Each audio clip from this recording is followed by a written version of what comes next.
and it's just after 12. So thank you for taking the time out of your busy days to come to this PPMA webinar. I'm Mark Porter, and I'm the head of HR at the London Boroughs of Havering and Newham, and I'm also a board member at the PPMA, and I'm your host for the webinar this afternoon. This is one of a series of webinars from the PPMA that brings you fortnightly thought-provoking topics from a wide variety of speakers.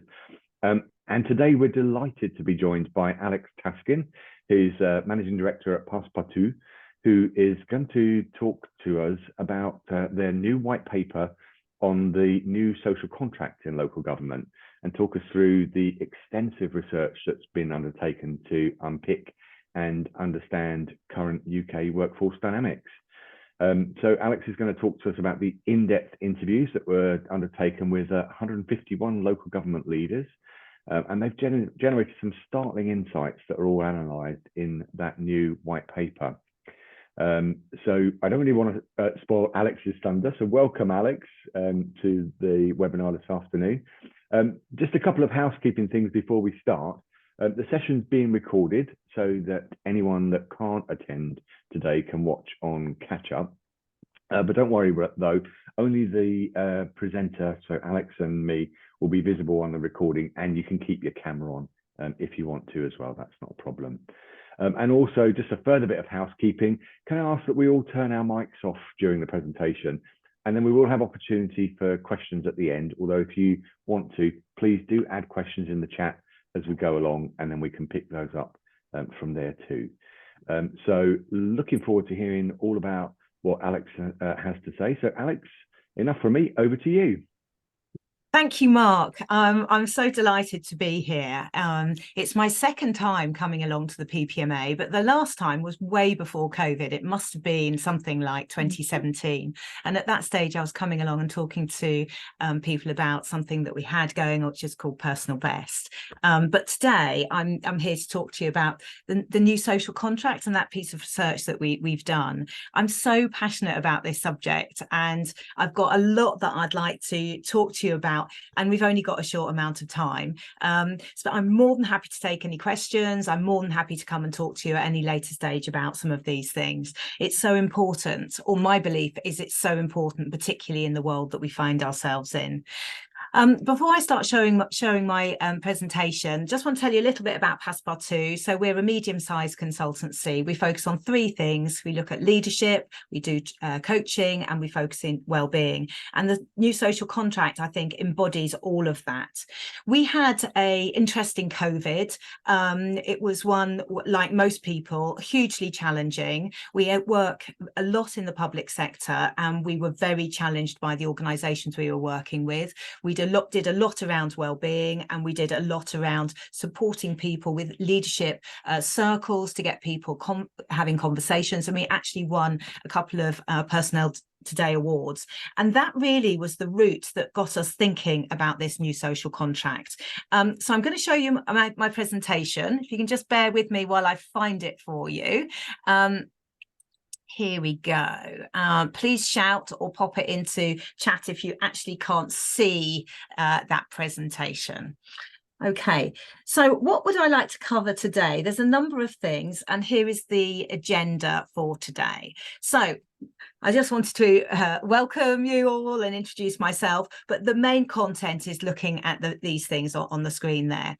So a little bit of context. Why did we do this piece of research? What was the stimulus behind it? Then to look at the 5 main critical themes that came out that I'd like to share with you. Then we'd like to move into some reasons for optimism with all of this, and then into next steps. And as I say, maybe we can save a few questions for the end. I'm more than happy to answer any questions that you might have at the end.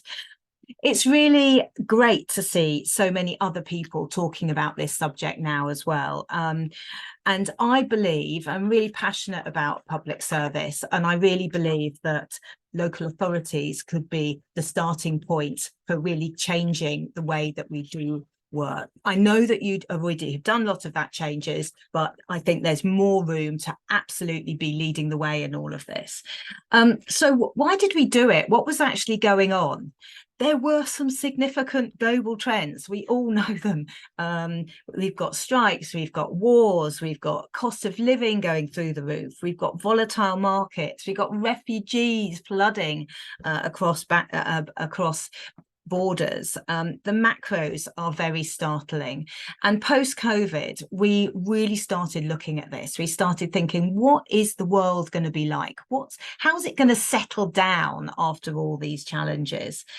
The challenges, go on. We've got within organizations, it's hitting us from all directions. We've got AI, we've got industries converging, birth rates are declining, our workforce is diminishing. We've got multi-generational, more mobile, demanding workforces. Generation Z are looking for something different than what other people have had before. So, it is going on out there. And looking at what that might mean for leaders, managers, HR people, it's so important that we start having those conversations and collaborations and getting what we think is right into this new vision for the future.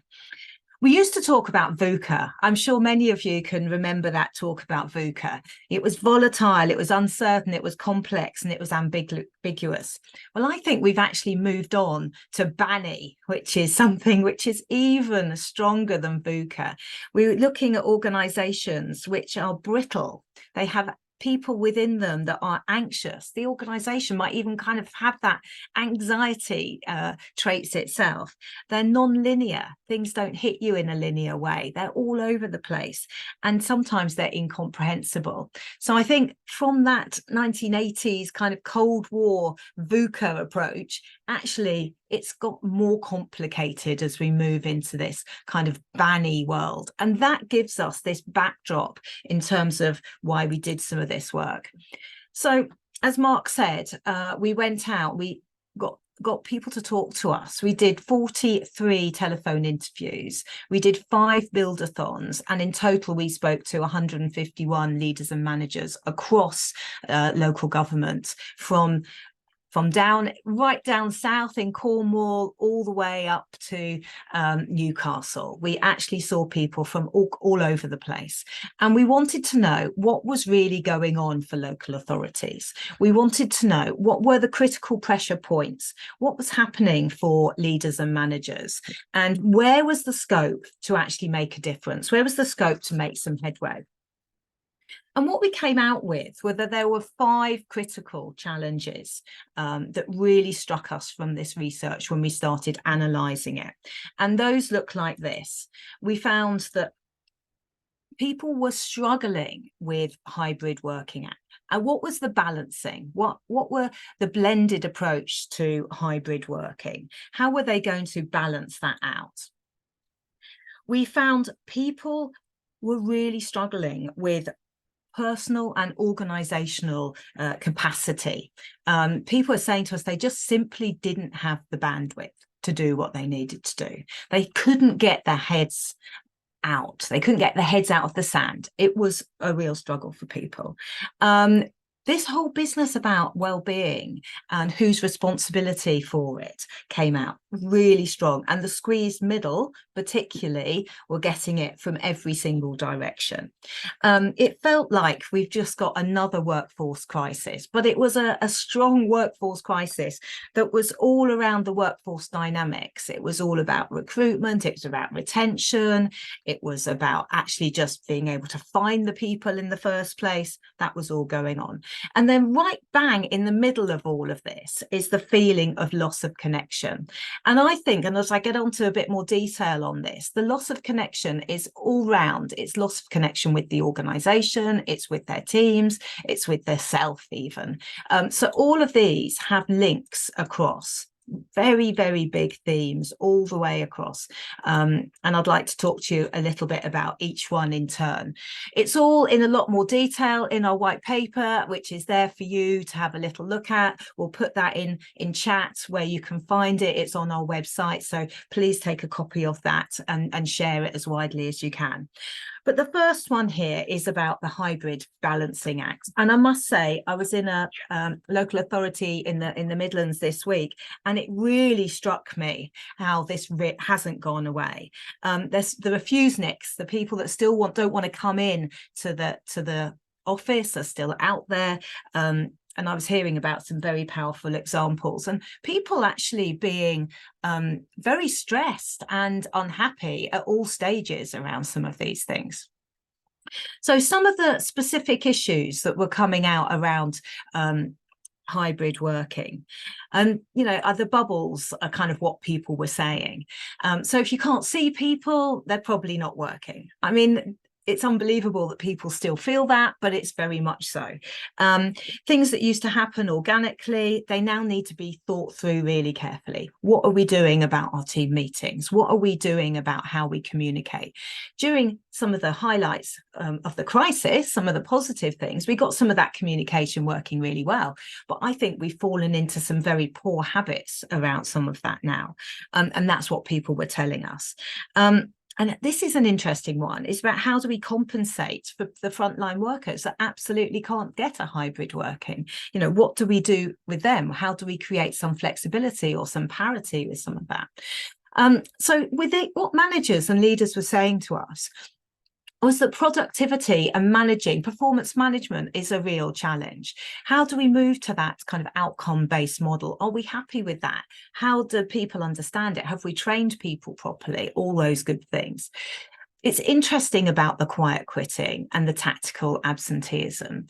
Is it a perception? Is it a reality? What are we doing about some of this stuff? It's really out there, so much so. And then we've got, workforce delays, what's holding things up, and the whole thing about fairness across teams and individuals. And I would guess that some of this is absolutely not a surprise for you. But it's interesting to see across the whole sector, whether it be a small city council or a large county, this seems to be a huge challenge, and it's still a challenge now. We haven't got all the solutions for that. So that's the first one. That's the first one about the Hybrid Balancing Act. The next one is about people not having the bandwidth. And, this is a challenge, more and more so. There's more and more work coming down the train. There's more stuff coming big picture from central factors. There's more stuff from stakeholders. We know all the integration with systems working, with the NHS and others. It's a real issue, and people are not waving but drowning. They're struggling with the ambitions of their organisations. They're struggling with pace. There's restructure. There's all the stuff going on about regulation and change. You've got recruitment freezes because the finances are not adding up. You've got people wanting to make their mark, so their own personal drive is probably maybe above what is actually achievable. Leaders and managers are going through the self-serve process, and you've got so much complexity. So some of the specific issues that are coming out here, you've got vested interest, you've got the push, people feeling that if they push back, it's actually limiting their careers. So they're keeping on going, moving into burnout, and not being able to get their head above the parapet to do the strategic thinking. And it's real. Complexity is real. The systems facing roles, the systems leadership is real. We know that we have shorter tenure at that very strategic level. People are moving on. They're making life changes to leave this kind of work. Technical leaders have always found it hard to line manage, but are they getting the support they need to do it well, and are they able to step up? The lack of headspace, I think, is probably the main fundamental issue with that. And when I come into some of the solutions, I'm going to bring that up again. So the third one, well-being, again, it's multifaceted, it's multi-dimensional. All those elements are vitally important. But some of the specific issues that we're talking about, huge adjustment has been made, and it's appreciated that we think much more about mental health, menopause, neurodiversity, and the agenda has been accelerated twice, 3 times, 5 times during the last 3 years. But there's an interesting factor that this has for our leaders and our managers. They appear to be kind of sandwiched in the middle. And we had stories of people literally going home and breaking down because the pressure to support other people's well-being was having such a detrimental effect on their own. And how can you actually support others if you're pouring from an empty cup? You can't pour from an empty cup. So what are we doing about supporting those people to support others? And this certainly isn't going away. The world is on fire, the wars, all of that. People are on high alert, and being on high alert is actually really not helping their own well-being, and certainly not others. We've talked a little bit about the workforce crisis, and again, these issues are really out there. The different generational expectations of what they want, people moving into different careers. We know that we can't recruit into certain roles. We know that how difficult it is in the public sector to create something that's attractive. Maybe it was more attractive 20 years ago than it might be now. We've got this aging population. We want to get young people into public service. It's such a fantastic place to have your career, but is that where people are looking to move to? We know that recruitment is costly. We know we're losing people. So it's a real fundamental issue. Loss of connection came up as another theme, and I would say that's the heart of a lot of the things that we're talking about. If we don't have people that are connected into their organization, that feel that they understand and they're right with the purpose of their organization, they're going to struggle with all those other things even more. And some of the specific issues around that, they were running through all the other themes, and they make the connection even harder. If we're reluctant and we're isolated, not in the office, at home, we're going to struggle with that. If we are losing the social glue that holds organizations together because we're working in isolation, that's going to be difficult. Lip service is often paid to collaboration, but are we really doing it? Do we really trust people? Where's the psychological contract coming with all of this? There's so many different ways of communication, but are we using them effectively? So I think actually this is really quite a heart of the matter. So what I'd like to do now, and we literally only have a few minutes for doing this, I wonder if we could do my little Slido that I've got here. So here it is, it's coming on the screen. I'd like you, if you have got a device of some sort, to just join Slido using this. And then I've got a particular question I'd like to ask you. So if you have done that, the question that we'd like to ask, and I'd like you to just start populating this, is which of all those things that I've just talked about presents maybe your greatest challenge right now? So if we could just kind of start typing some things, it'd be really interesting to see what comes on the screen. See if you agree with these findings that we had from our 151 managers that we spoke to.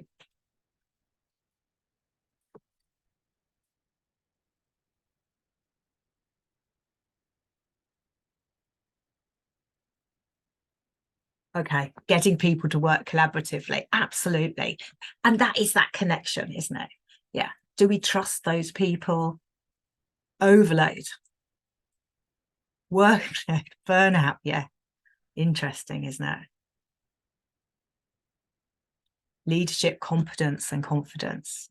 I think that is so important. If we don't train our leaders to lead and manage in this new way, in this new social contract, old style leadership development, I don't believe is the way to go.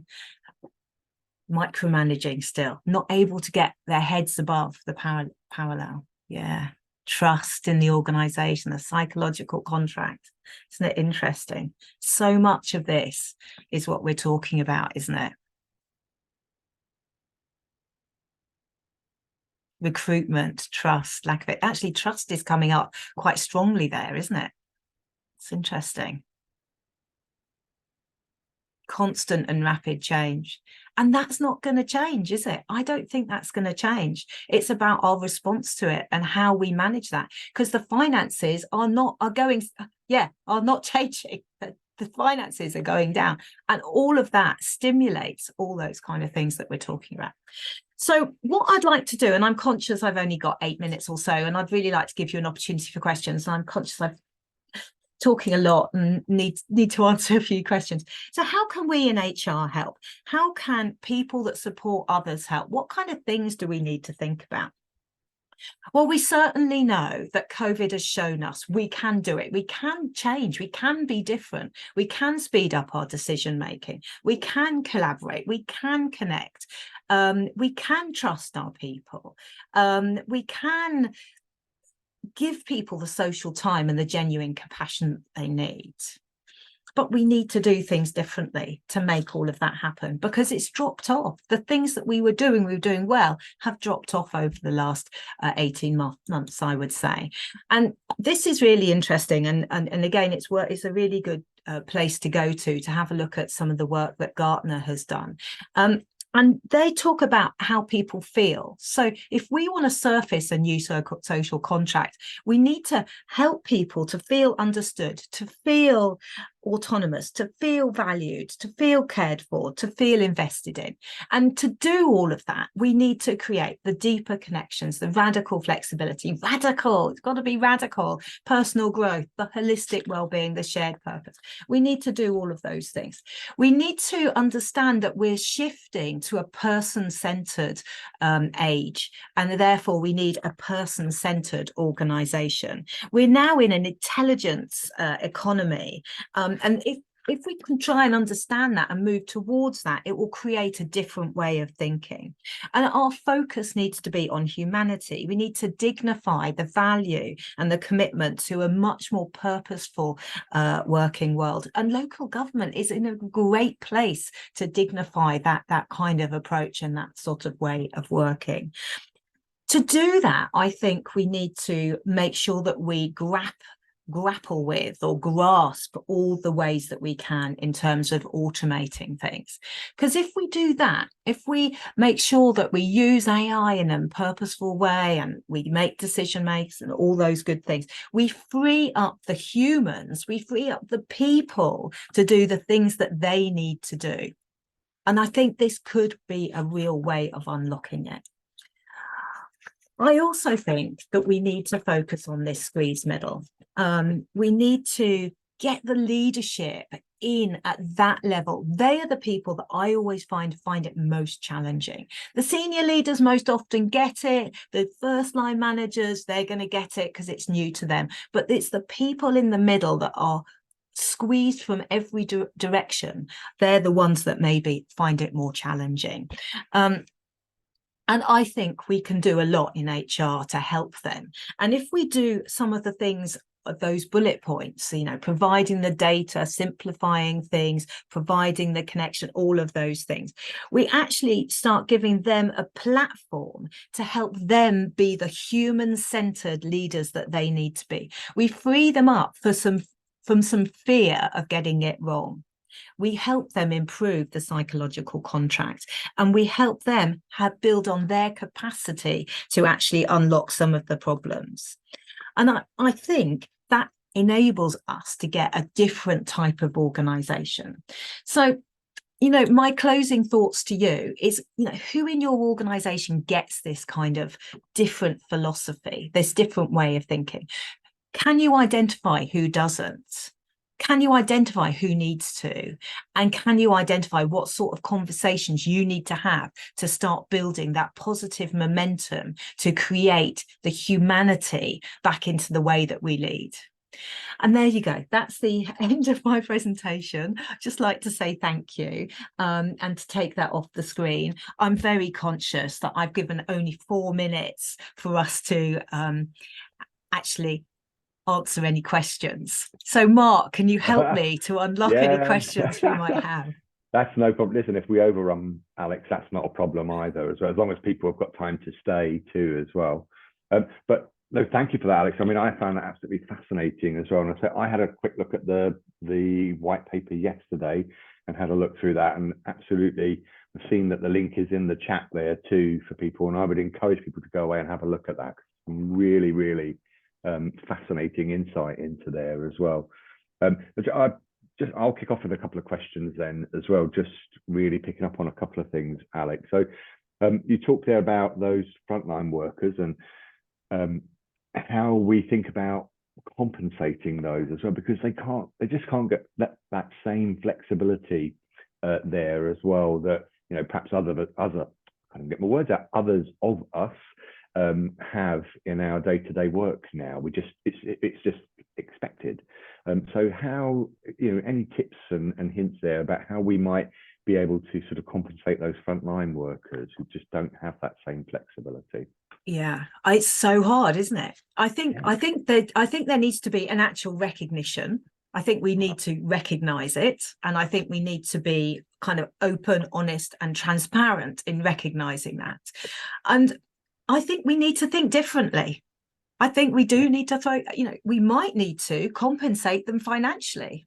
We might need to ask them what would be better for them. We might need to find a way that we can create a rota so that they can still be able to do the things that are important to them, so that they still maybe get the flexibility to, I don't know, see their child's play or whatever it is that they might need to do. But I think fundamentally we need to ask them and not shy away from the fact that we realise that it is something that needs addressing. Yeah, and I've certainly heard those kinds of conversations from people. It's like, oh, hey, it's all very well for you guys, but I'm stuck here on a reception desk. Where's my flexibility? And it's going to be a difficult thing to kind of to get to grips with as well. So, is any other questions from anybody? I'm conscious I don't want to sort of dominate either as well. So, any questions from anybody in the chat there? While we're waiting for people to put something in, I will just ask something else. And we talked there about that loss of connection, Alex, as well, that social glue, which I think is absolutely critical in an organization. It's the oil that kind of greases the wheels of the organization, isn't it, as well? Just any tips on how we can kind of deal with that in this kind of sort of hybrid world that we're now in? Yeah, I mean, that's what I see some organizations are already doing. Trying to make the days that you come into the office some element that everybody comes in together. So rather than, you know, we are one person on a Monday, 3 on a Tuesday, whatever, try and make a day where people are in together. Take the opportunities of the team days. You know, people are coming back. They're certainly coming back to us. We are running so many team days, getting people together, making things happen, and also then asking them what would be good for them in terms of those social connections. But we're not overloading things with input or learning. We actually give people opportunities to have spent some time with each other, understanding different styles, different communication styles, different ways of being, different ways of working. So people really start appreciating each other, because that's one of the things that we're really losing. Yeah, no, absolutely. And I know when we come into the office, you kind of come in and it's like, oh, hi, how you doing? Oh, what's happening with this? What's happening with that? And you're going, but actually that's the most important part of being together, isn't it? And isn't that important? And we ought to value that. We oughtn't to feel kind of guilty or slightly, we shouldn't quite be doing that. Actually, that is the purpose. That is the point. Absolutely. Yeah, absolutely. I mean, HR people are good at that anyway, aren't they? Yeah. But our leaders and managers are possibly less so. Yeah. Okay. So any other questions from anybody for Alex? Are we able to speak? I've unmuted myself. Hello, we can hear you. Hello. Yes. Can I switch my camera when on? People speak. Am I allowed to switch cameras on? I don't Switch your camera on. It's even better to see you speaking and seeing. My goodness, a double whammy. What? It's not allowing me, but anyway, I'll speak. So you were talking about the I'm going to use your terminology here, the squeezed middle managers. How can we help them to sort of negotiate these boundaries, given that a lot of I guess the work is coming from our own leadership. How can we sort of empower ourselves so that we are able to set those boundaries? Do you have any ideas about how we can do that? I think I do have a few ideas. I think we need to find out what it is that's causing those people the squeezedness. Who's squeezing them? And I think we need to help in a coaching way, facilitate them to have conversations about some of that. I think coaching is fantastic for the squeeze middle. Having an opportunity just to chat about where they are and what's going on for them. Because quite often those people are spending a disproportionate amount of their headspace worrying about what they're getting wrong. Right. And if we can try and get them to not have that worry, they suddenly have more headspace. I mean, I think with demand management, that's such a big thing. People, we used to talk about something called deliberately developmental organizations, which were organizations which actually allowed people to make all sorts of mistakes, and actually nobody had this kind of double worry. But I think that's something we need to do, is we need to enable those people to get additional support so they can challenge back. There's nothing wrong with challenging back, is there? Why, but people have fear because they think it's career limiting. Absolutely. I was going to say career limiting, but we need to sort of shift the dial on that. But thank you very much for that. Prioritize, what really is important, it's all those kind of conversations. And I think coaching, peer coaching, mentoring, all that can really help. Okay, thank you. Okay. Thank you. Thanks, Ello. Time for one last question from anybody. If we've got a burning question that anyone wants to ask Alex.